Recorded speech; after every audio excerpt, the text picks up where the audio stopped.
네, 오늘 말씀 나누겠습니다. 에스겔 3장입니다. 에스겔 3장도 앞서 말씀을 드렸듯이 1장에서부터 2장, 3장 계속 연결이 되고 있습니다. 1장의 그 보좌의 영광에서 나오는 그 말씀들을 계속 하고 있는 것입니다.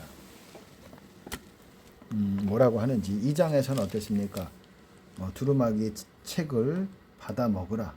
애가와 애곡과 재앙의 말이 기록된 내용들이죠. 듣든지 아니 듣든지 너는 말로 내 말로 고해라. 이게 선지자의 사명이지요. 3장도 비슷합니다. 3장 1절에 그가 또 내게 이르시되 인자야 너는 받는 것을 먹으라. 받는 것을 먹으라. 너는 이 두루마리를 먹고 가서 이스라엘 족속에게 고하라 하시기로 두루마기를 먹지요. 그 다음에 이스라엘 족속에게 고하라 하시기로 내가 입을 벌리니 그가 그 두루마리를 내게 먹이시며 내게 이르시되 인자야 내가 내게 주는 이 두루마리로 내 배에 넣으며 내 창자에 채우라. 여러분 여기서는 이제 특별한 두루마리예요. 하나님께서 에스겔에게만 주시는 이 두루마리입니다. 이것뿐만이 아니라 말씀도 그렇습니다. 성경 말씀을 읽을 때 우리가 이제 배로 채워야 됩니다. 두루마기를 먹었어요. 그리고 하나님께서 또한 말씀을 하십니다. 이게 두루마리를 또 먹을 때에 어떻습니까? 그것이 내 입에 달기에 꿀 같더라. 꿀같이 달더라는 거예요. 그 내용은 애가요, 애곡이요, 재앙이지만 받아 먹을 때는 꿀같이 받아 먹고 이제 선포할 때는 슬픈 내용들이지요. 그 이스라엘 백성에 대한 고난과 환난에 대한 그런 내용들이 있지요.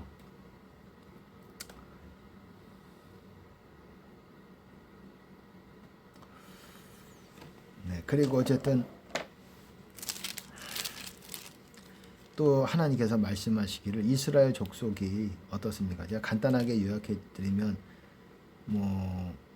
어쨌든 열국에 내가 보냈으면 그들은 네 말을 들었겠지만 이 이스라엘 족속은 이마가 굳고 마음이 강팍하고 그래서 어떻습니까? 네 말을 듣지 않을 것이다. 왜냐하면 이는 내 말을 듣고자 아니함이니라. 네 말을 듣지 않을 거라는 거예요. 하나님께서는 또 아시지만 그럼에도 불구하고 너는 내가 말한 거를 듣든지 아니 듣든지 고해라. 얘네들은 안 들을 거야. 하지만 그러든지 아니 하든지 고하라 이거예요.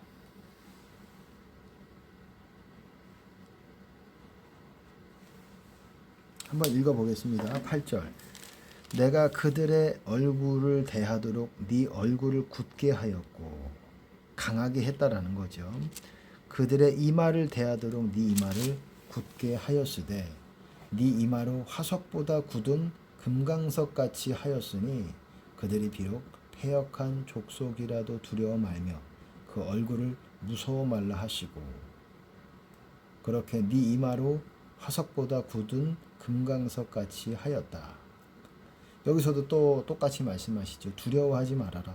계속 반복하시죠. 그 얼굴을 무서워하지 말아라. 왜? 죽고 사는 문제가 있기 때문에 그렇습니다. 그 말을 전했을 때에 돌로 쳐서 맞아 죽을 수도 있어요.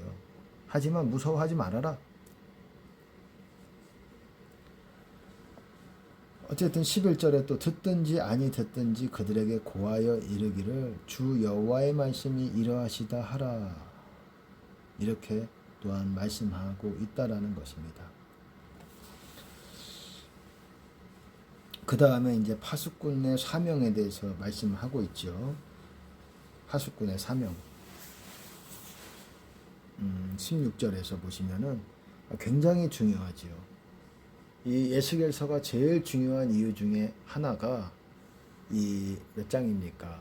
하나님의 영광이 나오는 특별한 그런 영광을 묘사하고 있는 그런 장이 있고 그런 내용들이 있고 또한 구원에 있어서 아주 섬세하게 구체적으로 사람들이 받아들이지 않지만 많은 사람들이 받아들이지 않죠.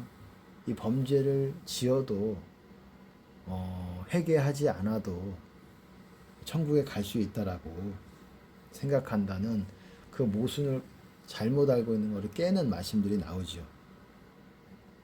한번 읽어보겠습니다. 인자야, 내가 너를 이스라엘 족속의 파수꾼으로 세웠으니 너는 내 입의 말을 듣고 나를 대신하여 그들을 깨우치라. 중요한 거는 깨우치라는 거예요. 깨우치라는 거. 경고를 하라는 거예요. 워닝. 경고. 그들을 경고를 줘라. 나로부터 경고를 줘라. 나를 대신해서 경고하라는 거예요. 악인에게도 경고하고 의인에게도 경고하라는 거예요. 이 17, 18절, 19, 20, 21 이게 중요한 파수꾼의 사명에 대한 내용인데 악인에게도 경고하고 악인이 죄를 범하면 악인에게도 경고를 해서 깨우치라는 거예요. 깨우침을 주라는 거예요. 근데 깨우치지 않으면 깨우침을 주지 않으면 핏값이 너에게 돌아간다 라는 말이고 악인이 만약에 깨우쳤는데 돌이키지 않았어요. 깨우쳤는데 경고를 했는데도 깨우치지 않으면 그는 그 죄악 중에 죽으려니와 너는 네 생명을 보존할 것이다. 이 깨우치고 경고를 주는 것이 얼마나 중요한 것인지에 대해서도 또한 파수꾼의 사명에서 말하고 있다라는 거예요. 우리는 외치지 않으면 우리에게 더 위험할 수 있다라는 거예요. 악인에게도 외쳐야 되고 의인이 죄를 범하는 의인에게 의인의 삶을 살아오다가 의인이라는 건 뭡니까? 회개했던 사람을 의인이라고 성경에서 말하는 거예요. 악인이라는 건 회개가 안 된 사람을 악인이라고 말하는 것입니다. 의인이 만약에 회개가 됐는데 죄를 범하면 네가 깨우쳐라. 그래서 그가 깨우침을 돌이켜 악을 행할 때는 깨우쳤는데도 악을 행할 때는 거치는 것을 줄 것이고 거친다라는 건 넘어지게 하는 것을 줄 것이고 그가 죽을 것이다. 그는 죄 중에서 죽을 것이다. 의인도 악을 행할 때 그렇게 죄 중에서 죽을 것이다. 그 핏값은 내가 네 손에서 찾으리라. 또 의인도 또한 21절에 그러나 네가 그 의인을 깨우쳐 범죄치 않게 함으로 깨우친다라는 거예요. 경고를 줘서 범죄치 않게 의인이 범죄치 않도록 하면 그 사람은 살 것이다. 그 의인은 이는 깨우침을 받았기 때문이고 네 영혼도 산다. 여러분 경고를 주는 것, 워닝, 경고를 주는 것 이것은 해야 된다라는 거예요. 의인이든 악인이든 범죄하는 사람에게 경고를 줘야 된다라는 거예요. 그리고 경고를 받지 않고 그 사람이 악을 행하고 죄를 범하면 그 사람은 죄 가운데 죽을 것이지만 우리가 경고를 준 사람들은 어떻습니까? 경고를 준 사람은 어떻습니까? 이 생명을 보존한다라는 거예요. 그리고 핏값 만약에 깨우치지 않으면 경고를 주지 않으면 핏값은 그 사람은 지옥에 가는 거지만 그 핏값은 너에게 찾는다 라는 것을 말하고 있다라는 거예요. 여러분 아주 중요한 에스겔서 3장과 에스겔서 몇 장입니까? 18장 유사한 내용들이 있습니다. 회개에 대해서 유사하게 약간씩은 의미가 다르지만 18장은 부모, 아버지, 아들 범죄할 때에 대해서 나오는 것이고 또 33장에서도 어떻습니까? 의인들이 범죄하는 날에는 그 의가 그 사람을 구원하지 못할 것이다. 의인이 범죄를 안 하는 사람들인데 범죄할 때는 어떻습니까? 구원받지 못할 거라는 거예요. 의인이 구원을 받는 사람들을 말하는 거예요. 죄를 회개한 사람들, 죄에서 떠난 사람들. 제가 회개라는 게 뭐라고 말씀드렸습니까? 예수님의 모든 신약적 관점에서 말하면 예수님의 모든 계명들을 지키고 플러스 그리고 어떻습니까? 주님이 주신 음성을 순종하는 것 이것을 다 지키는 사람을 어떻습니까? 이 두 가지가 되는 사람을 충족이 될 때 회개했다라고 하나님께서 인정해 주신다라는 거예요.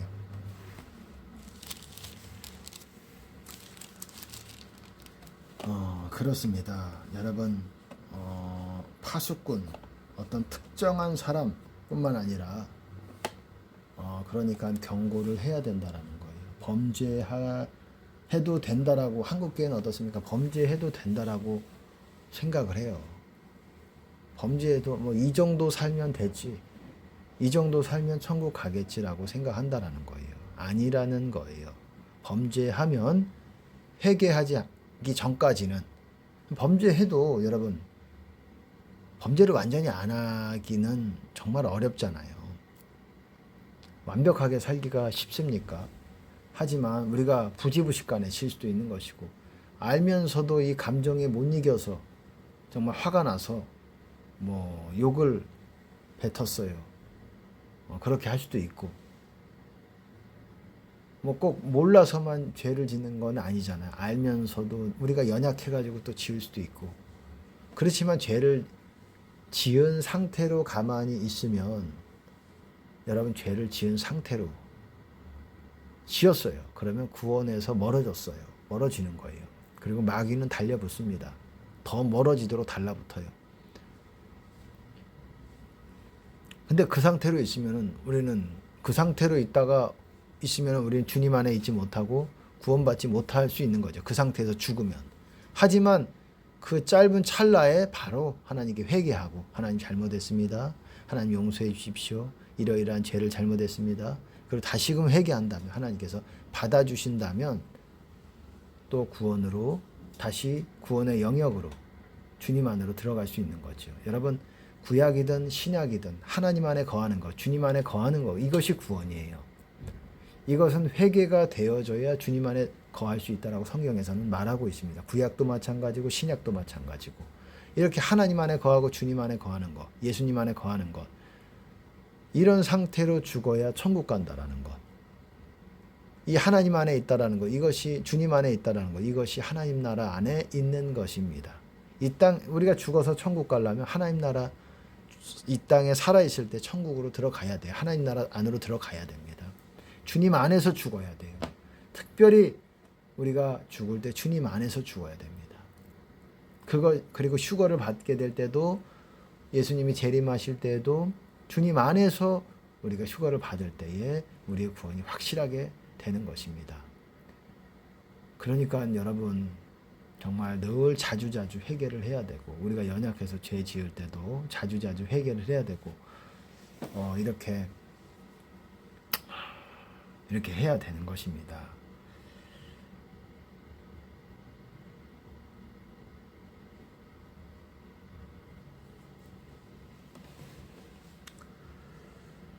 주님 안에 거하시기 바랍니다. 또 이제 하나님께서 이제 에스겔에게 일어나 들로 나아가라. 내가 거기서 너와 말하리라. 이제 들로 나가게 되죠. 그리고 그발 강가에서 보던 영광이 또 임합니다. 그발 강가. 아까 전에 그 하나님의 보좌, 그리고 영광, 네 그룹, 네 천사, 그렇게 봤던 것이 또 같아요. 그리고 또 하나님께서 말씀하신다라는 거예요.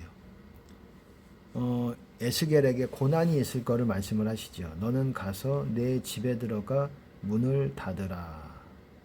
인자야, 무리가 줄로 너를 동여매리니 네가 그들 가운데에서 나오지 못할 것이라. 참 이상하지 않습니까? 인자야, 무리가 줄로 너를 동여매리니 네가 그들 가운데 나오지 못할 것이라. 너한테 고난이 있을 거야. 사람들이 너를 줄로 묶을 거야. 우리 생각에 하나님이 못하게 좀 막아주세요. 전지전능하시잖아요. 전능하시잖아요. 우리는 참 이해할 수가 없어요. 어떤 고난들은 하나님이 허락하신다라는 거예요. 그리고 내가 네 혀로 입천장에 붙게 해서, 벙어리 되게 해서 그들을 책망하지 못하게 할 것이다. 입을 다물게 할 것이다. 그들은 패역한 족속임이라. 이 그 다음 절입니다. 그러나 이렇게 고난을 받지요. 줄로 묶임을 받지요. 그리고 또한 입천장에 붙게 돼서 혀가 책망을 못하게 하나님께서 그렇게 하신다라는 거예요. 에스겔, 네가 그동안은 좀 참고 있어야 된다. 그러나 내가 너와 말할 때에 내 입을 열리니 너는 그들에게 이르기를 주 여호와의 말씀이 이러하시다 하라. 여러분,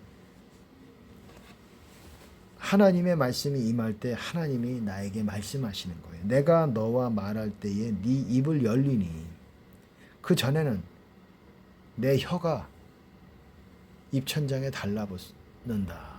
말을 못하게 될 것이다. 책망 못하게 될 것이다. 여러분, 하나님이 임재하시면 입술을 주장하십니다.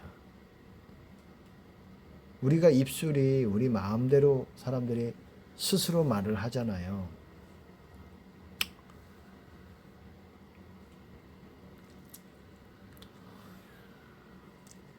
하나님께서 하나님의 말을 하는 사람들, 하나님께서 우리에게 말씀을 하는 것을 전하는 거예요. 하나님이 나에게 말씀하시는 거예요. 그때 내가 하나님의 말씀을 전달을 하는 거예요. 주 여호와의 말씀이 이러하시다. 들을 자는 들을 것이요 듣기 싫은 자는 듣지 아니하리니 그들은 패역한 족속임이니라.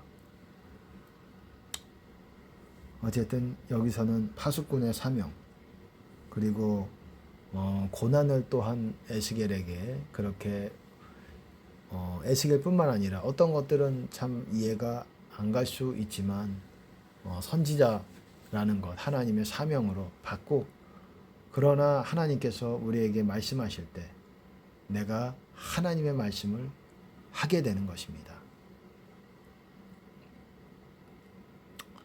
네, 여기까지 말씀을 나누겠습니다. 특별히 중요한 것은 파수꾼의 사명.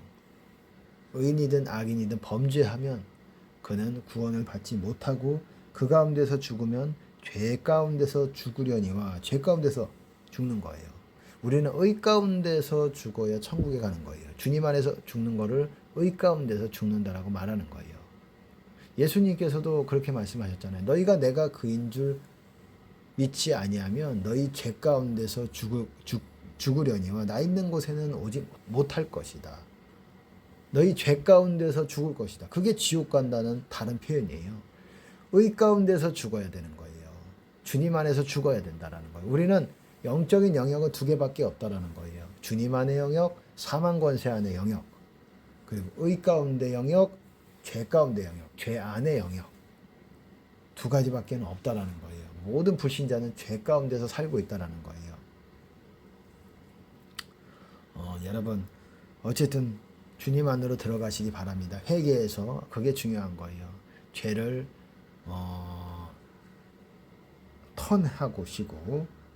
돌이키시고 죄를 돌이켜야 된다라는 거예요. 네, 어쨌든 3장도 여기까지 하겠습니다. 에스겔 3장을 마치겠습니다.